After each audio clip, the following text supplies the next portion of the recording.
Did Caligula really make his horse a consul? Did Nero truly fiddle while Rome burned?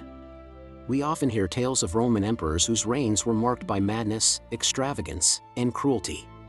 But how much of this is historical fact, and how much is masterful propaganda crafted by their enemies? Let's journey back to the heart of the Roman Empire to separate the sensational rumors from the surviving truth about two of its most infamous leaders, Caligula and Nero. We're going to sift through the biased accounts of senatorial historians to find the real story. Gaius Caesar Augustus Germanicus, better known by his childhood nickname Caligula, meaning little boots, ascended to the throne in 37 AD. His initial months as emperor were a breath of fresh air for the Roman people. He was the son of the beloved general Germanicus, and his accession brought an end to the grim and paranoid final years of his predecessor, Tiberius. Caligula began his reign with popular measures. He granted bonuses to the Praetorian Guard, recalled exiles, and abolished Tiberius's unpopular taxes. He staged lavish games and chariot races for the public, earning him widespread adoration. For a brief moment, it seemed like a golden age was dawning. However, this period of goodwill was short-lived. A few months into his reign, Caligula fell gravely ill. When he recovered, ancient sources like Suetonius and Cassius Dio claim he emerged a changed man, erratic, paranoid, and tyrannical. This sudden shift has led historians to speculate about the nature of his illness, with theories ranging from encephalitis to a profound psychological breakdown.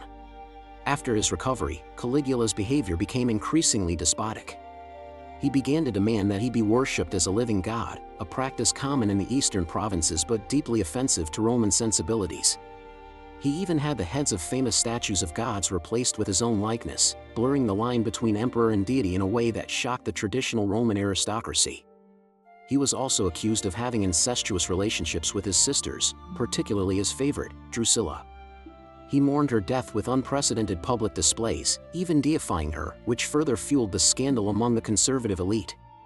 While these stories were sensational, they served to paint him as a man who defied all moral and religious norms. Then there is the most famous story of all, that Caligula planned to appoint his favorite horse, Incitatus, as a consul. Incitatus was treated with unbelievable luxury, living in a marble stable with an ivory manger and even hosting dinner parties. But did Caligula seriously intend to make him a political official? Most modern historians believe this was not a sign of madness, but a calculated act of political theater. It was a deliberate insult to the Senate, a body with which Caligula had a deeply antagonistic relationship.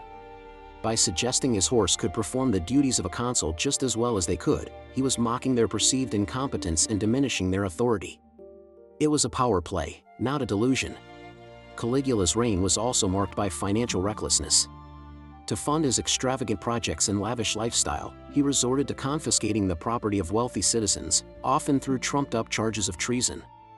This created a climate of fear and resentment among the senatorial and equestrian classes, the very people whose support was crucial for an emperor's stability. His foreign policy was equally bizarre. He launched a campaign against Britain that ended with him ordering his soldiers to collect seashells on the shores of Gaul, which he declared were the spoils of the ocean. This was likely another act of humiliation, this time directed at his own legions who may have been on the verge of mutiny. Ultimately, Caligula's tyranny and contempt for the Roman elite sealed his fate. After less than 4 years in power, he was assassinated in a conspiracy involving officers of his own Praetorian Guard, senators, and members of the imperial court. His story became a cautionary tale, heavily embellished by historians who wrote under the patronage of subsequent, more stable dynasties. They had every reason to portray him as an absolute monster to legitimize the new order. Just over a decade after Caligula's death, another young emperor would take the throne and leave an even more notorious legacy, Nero. Born Lucius Domitius Ahenobarbus, he became emperor in 54 AD at the age of 16. His early reign, like Caligula's, was promising. Guided by his tutor, the Stoic philosopher Seneca, and the Praetorian prefect Burrus, Nero governed with moderation.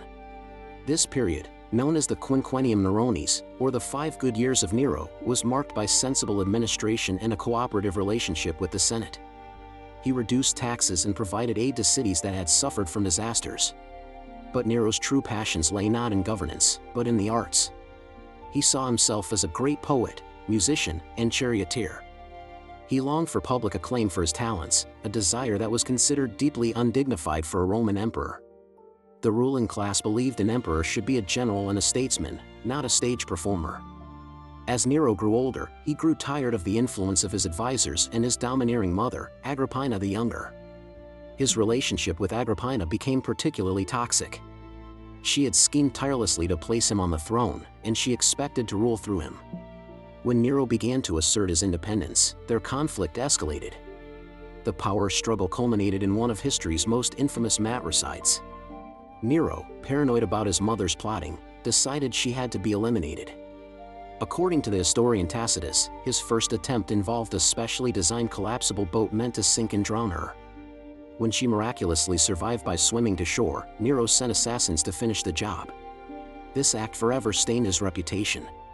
Even if his mother was a threat, killing her was seen as an unforgivable crime against nature and the gods.